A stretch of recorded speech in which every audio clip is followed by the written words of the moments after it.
I grew up in church, and I thought of the kingdom of God as some euphemism Jesus was making about when we die, we go to heaven. I think is what I thought. But it's not.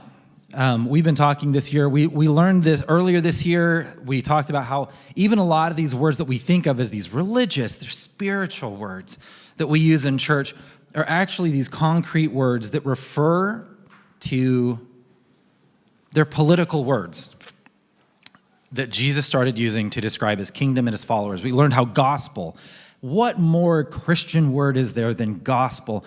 Gospel is simply a word used to announce a new king. So when we say the gospel of Jesus Christ, we're saying the announcement of a new king, Jesus, and Christ again. Christ is the Messiah. It's this hoped for king, right? And we learned these words. We learned apostle is a word for ambassador, like Caesar had apostles, right? And in the modern world, the United States State Department has apostle. We call them diplomats and ambassadors now because we speak English and not ancient Greek, but it's the same word. Jesus sent out apostles, right? And faith, what more religious, spiritual word is there than faith, or pistis is the Greek word? And somebody wrote a book a few years ago. Matthew Bates wrote this book called Salvation by Allegiance Alone, and showed that at least sometimes when the word faith shows up in the New Testament, the best translation of it might be something more like allegiance, right? Have our faith in Jesus Christ. Our allegiance is to Jesus the King. We've been talking about this stuff most of the year. And so then this current series we're in, we're talking about a specific set of parables Jesus told that are gathered for us conveniently in Matthew chapter 13. And in fact, let's go ahead and start by reading the passage in Matthew 13. I think we start in 31 through 35. I'm going to pretend like we're going to 33. So that's how I'm handling this today. He put before them another parable. The kingdom of heaven is like a mustard seed that someone took and sowed in his field. It is the smallest of all the seeds, but when it is grown, it is the greatest of shrubs and becomes a tree, so that the birds of the air come and make nests in its branches. He told them another parable. The kingdom of heaven is like yeast that a woman took and mixed with 3 measures of flour until all of it was leavened. Jesus told the crowds all these things in parables. Without a parable, he told them nothing. This was to fulfill what had been spoken through the prophet. I will open my mouth to speak in parables. I will proclaim what has been hidden since the foundation. How many of you guys have heard a sermon before about the parable of the mustard seed? You can raise your hand. I know. You've been around. Yeah, you've heard. And they all start by arguing about, is the mustard seed really the smallest of all seeds? Does it grow into a bush or does it grow into a tree? You know, it's the same sermon every time. Nobody cares if it's the smallest of all seeds. I just don't care if it's really small or if it's small. I don't care. And I'll be honest, I think starting there misses the point of the parable. The whole parable makes a lot more sense if you just start on the other side. Because Jesus' people, the people that are listening to him, right? And in 29 AD in, greater Israel-ish Herodian territory, right? Those people, they knew what a mustard seed was. They knew what agriculture was. Do you remember in the ancient world, almost everybody was a farmer until the Industrial Revolution. All these people are farmers, right? There's like one of them, maybe that's not a farmer, is a fisherman. Even the fishermen know what a seed is. It doesn't matter. No one is surprised, Jesus says, somebody takes a small seed, falls into the ground, and grows in, it's a mustard seed, so it grows into a bush. They're like, bush? Oh, maybe. Okay. I mean, it's a big weed, sir. But anyway, that part's that's not the interesting part. Nobody's shocked yet. It's the second part of the parable that's interesting. It grows into a big tree, and the tree spreads across the whole earth, and all the birds of the air come and rest in its branches. This is a well-known trope from the Old Testament, from the Tanakh. This is a thing that comes up repeatedly in the Old Testament, and it's always a reference to some big empire and its king. I've got 2 examples for you today. We have one from the book of Ezekiel, In the book of Ezekiel, it's talking about the Assyrian Empire, right? Kevin, can we see Ezekiel? Yeah. So here's the passage. Consider Assyria, once a cedar in Lebanon with beautiful branches overshadowing the forest. It's towered on high, its top above the thick foliage. So it towered higher than all the trees of the field. Its boughs increased and its branches grew long, spreading because of abundant waters. It's more wordy. All the birds of the sky nested in its boughs. Right? It's a big tree. All the birds of the sky nested in its boughs. It says a bunch of other stuff too. There's another one in Daniel. This comes up again in Daniel. But in Daniel, we're talking about Nebuchadnezzar, the king of the Babylonian Empire. Why do we call the head of the Babylonian Empire a king? He's an emperor, but we never say that, do we? Babylonian emperor? Nobody says that. Anyway, Daniel chapter 4, Nebuchadnezzar is having this dream, and he's telling the dream later. He says, upon my bed, this is what I saw. There was a tree at the center of the earth, and its height was great. The tree grew great and strong. Its top reached to heaven, and it was visible to the ends of the whole earth. Its foliage was beautiful, its fruit abundant, it provided food for all. The animals of the field found shade under it. The birds of the air nested in its branches. And from it all living beings were being fed.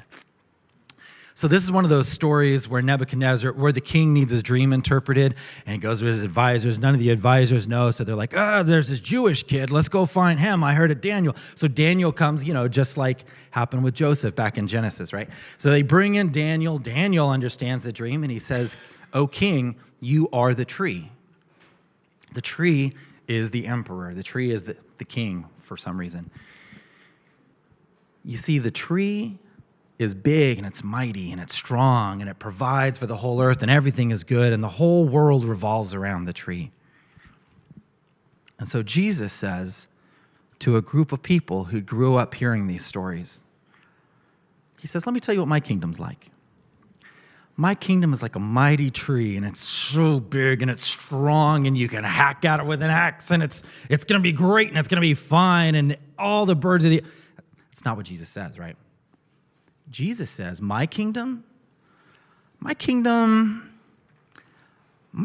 like a dirty little seed that falls off your shirt because you walked past a mustard plant a few minutes ago, and it falls into the dirt in your garden. And it grows into a bush. But I'm going to tell you something. That bush is going to turn into a mighty tree that covers the whole earth, and all the birds of the air are going to find their rest in the branches of this bush. Jesus is consciously, actively contrasting the kingdom of God against the kingdoms of this world. Jesus is saying, we don't do things that way. The kingdoms of this world, the powers of this world, what's the phrase? The powers of the world, right? I grew up thinking that was talking about like spiritual stuff or secularism or, whatever it is my pastor had been preaching about the week before, right? It's not. Sometimes it is a little bit, but it's often Jesus saying those things, your hope is not found in those things. My kingdom's not about that stuff. Last week, Matt and Vanessa came and preached, and they asked us these two questions. They said, after you wrestle with the parable and you understand what the parable is telling us about Jesus and the kingdom, what are we supposed to do in response? What do we do in response to this? And then how do we live in response to this? And I hope, let's do the first one. What do you do in response to this parable that Jesus tells? Folks, I hope you have heard what is implicit so far. Your allegiance can be to the kingdoms of this, or the governments of this world. We don't have a lot of kingdoms left anymore. Your allegiance can be to the powers, the governments of this world, or your allegiance can be to the kingdom of the mustard seed. But like Jesus says, you can't have two masters.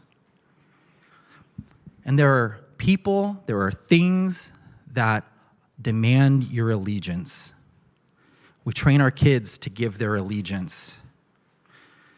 But what's Rich Mullins? I've been listening to Rich Mullins all week, and he has this line. He says, "The stuff of earth competes for the allegiance that I owe only to the giver of all good things."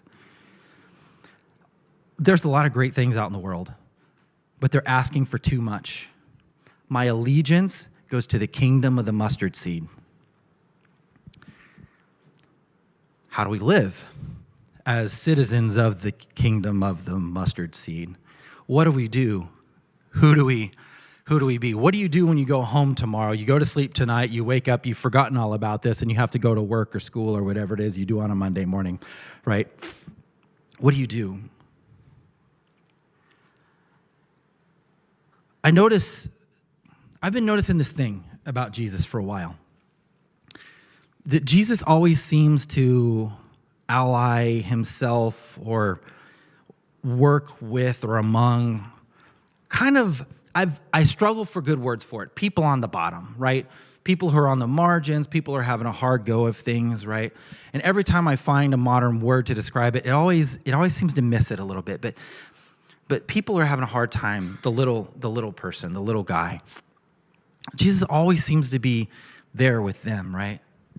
And then he tells all these parables where he lifts up the people that are the people that everybody else ignores, right? Even the parable of the Good Samaritan, right? It's one of Jesus' most famous parables. The parable of the Good Samaritan. You would think that the story would be that a Samaritan is beat up on the road, and then one of Jesus' Israelite neighbors helps them, right? But the Israelites aren't the hero of the story. The hero is the weird guy that nobody likes. And then Jesus says, my kingdom's going to be like this little mustard seed. It's going to be the small things of the world. So I've been trying for years to notice, I don't think I'm the small things of the world, right? I had a really rough childhood, right? I was born in a world, maybe at that time I was like the marginalized, but I'm not now. Actually, my life's pretty good now. Like financially, my family's kind of okay. My family's kind of great, like surprisingly great. I don't know how that happened. And Mary made it happen. That's the answer. And it's great. Right? Like I'm not the marginalized. I'm not the poor. I'm not. And so, but I think Jesus works in those places. And if I think Jesus works more in those places, then I've been trying to figure out, how do I get in those places more? Because I'm not sure I know what it even looks like when God is at work. So I've brought you a few stories today of people that I think are living the life of the mustard seed. And we'll see how many of them I can fit in. The first story I want to tell you is about a young woman from Canada. Her name was Dorothy. And Dorothy grew up, she had a hard life. Her parents died when she was young.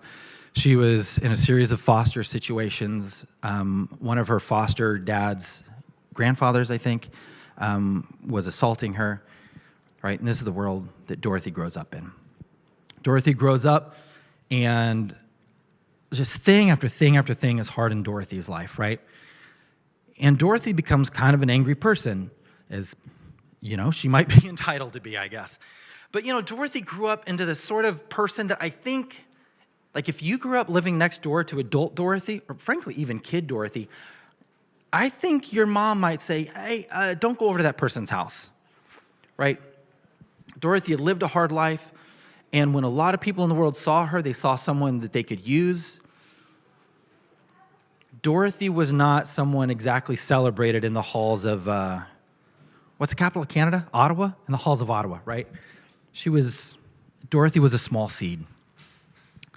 Dorothy goes through a series of difficult marriages. Finally, she's widowed, actually, and she's in Vancouver, of all places, and she's like, winter sucks.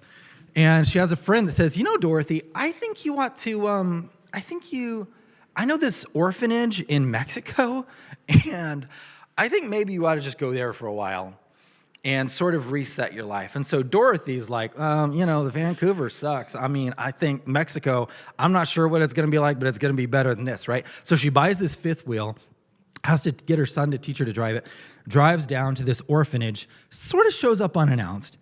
And the orphanage tells her, you're not a Christian. You can't be here. So Dorothy's probably the most strong-willed person I've ever met, and she simply insists she will be, and they don't chase her away. And so Dorothy's there, right? Dorothy's somebody who lived a life that people ignored, and then she goes to a place that people ignored. There is no more ignored Canadian. There is no more small seed Canadian than Dorothy Greatrix. Even her name, Greatrix, what kind of name is that? Anyway.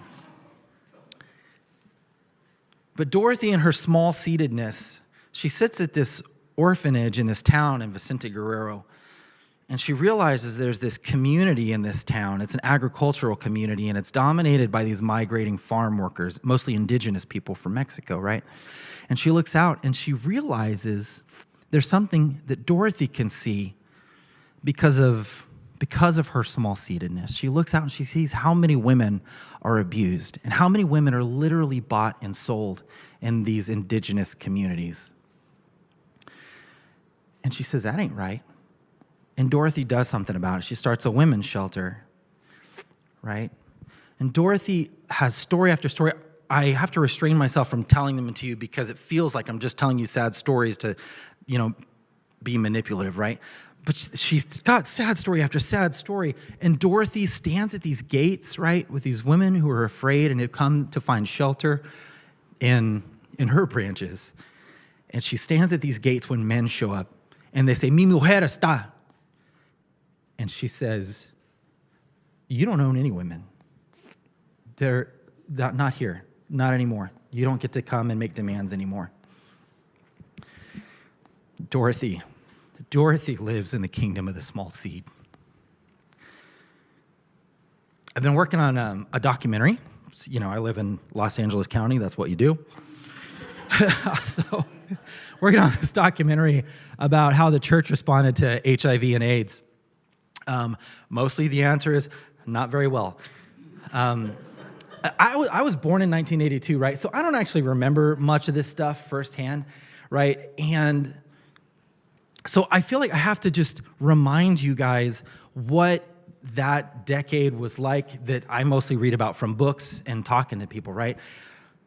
And in the 80s, this disease shows up that kills everyone that gets it, right?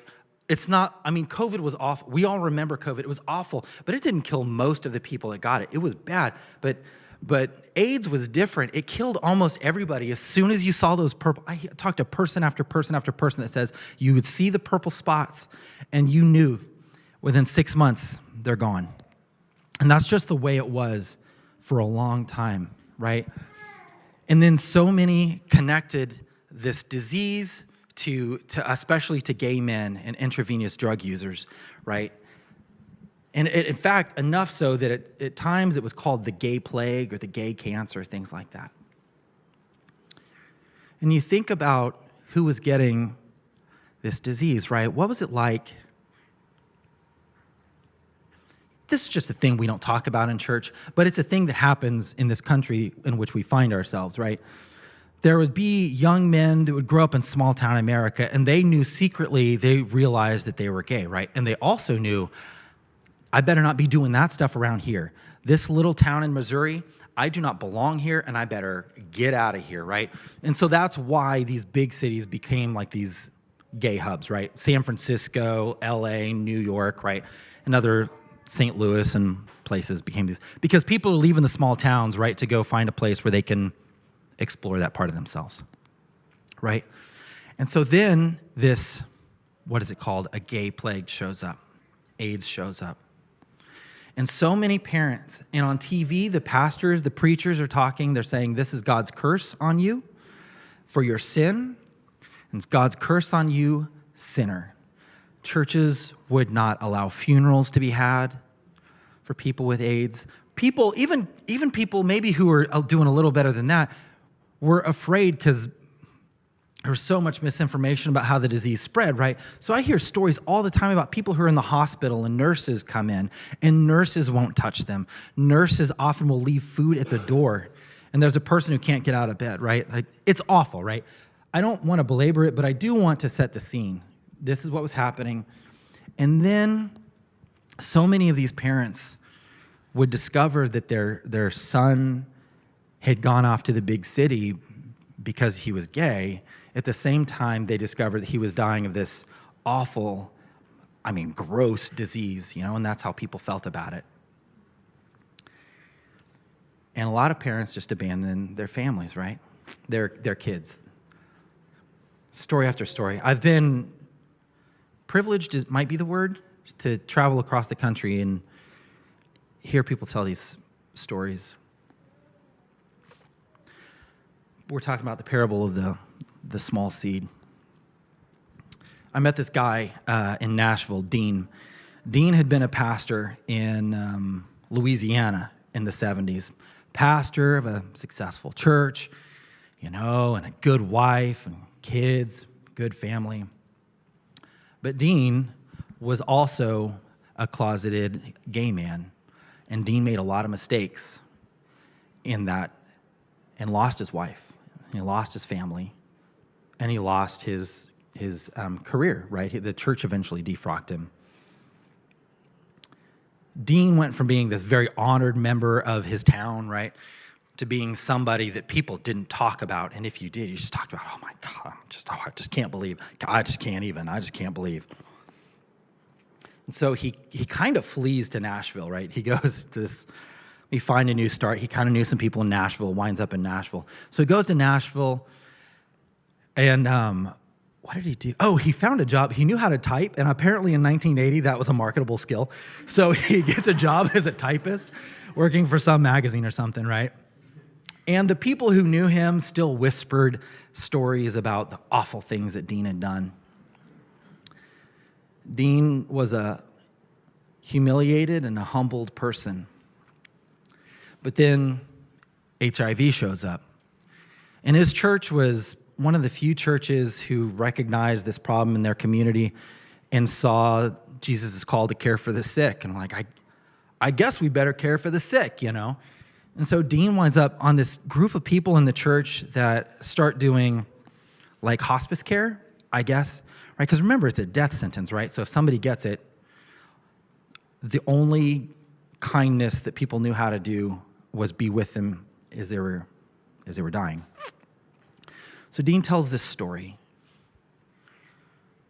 There was, he's, in this guy's apartment, he's reading him a book. The guy's going to die, in the next week or so. And he's reading this guy a book and kind of just hanging out, And then the man in the bed, Bobby? I should have looked this up before. I think his name was Bobby. Bobby says, Dean, will you just lay with me? And I gotta confess, Dean told this story, and I just got really uncomfortable, right? It's a very intimate story but Dean saw in that moment, he saw this is a guy whose own mom won't come see him. This is a guy who the nurses won't even touch him. This is a guy who may not have had another human put their hand on their shoulder and say, hey buddy, I care about you. For 6 months. And so Dean awkwardly climbs on this bed and puts his arm around Bobby, I think. Are you uncomfortable? This is an awkward story, right? But it's also a story of this tremendous mercy, this tremendous kindness that he showed to this guy. I think maybe because Dean had become a small seed, because Dean was not a mighty tree lording over the people of his podunk town in Louisiana. He was just a small seed. He could see this, I think. Dorothy, the particular thing Dorothy is called to in her situation, she actually knows how to solve some problems. She actually knows how to help some women regain the dignity that has been denied them. She knows how to stand at the gate and say, none shall pass, right? Dorothy knows how to solve things. Dean was in a situation, he didn't know how to cure that disease, right? What Dean knew how to do as a disciple of Jesus was to offer kindness and mercy to that guy whose name I have forgotten. What do we do? How do we live as people of the small seed, of little bush people? We're not big. We're not the people of the big mighty things. How do we live? Folks, I think we need people like Dean and Dorothy to be our example, because so many of us we're not living small seed lives, you know? I mean, we're not exactly big trees, mighty trees, but like we're not small seed people. We need examples from people like this. We need them to show us the way in the same way that Jesus showed us 2,000 years ago. Jesus showed it better. I mean, like, you know, Dorothy's great, but Jesus is better, right? What do we do in response to this? I will build my life upon your love because it is a firm foundation. That's what we do. We're the Jesus people. We're the small seed people. We're the people who figure out what love means, even when it's hard, even when it's awkward, even when it's scary. Let's pray. God, thank you for the mercy that you showed to so many when you were here walking with feet in the dirt. Thank you for the example, and thank you for all the people you sent to record that so we know about it even today. And thank you for being so inspiring that you've inspired generations and generations and generations and centuries of people to try and mimic you in your love, and to see your love is the rule and not strength and not power. God, I am erratically, I am hypocritically trying to follow in your way, just like so many of us. Please give us wisdom and strength and remind us in these difficult moments in life to be the people of the small seed. Amen.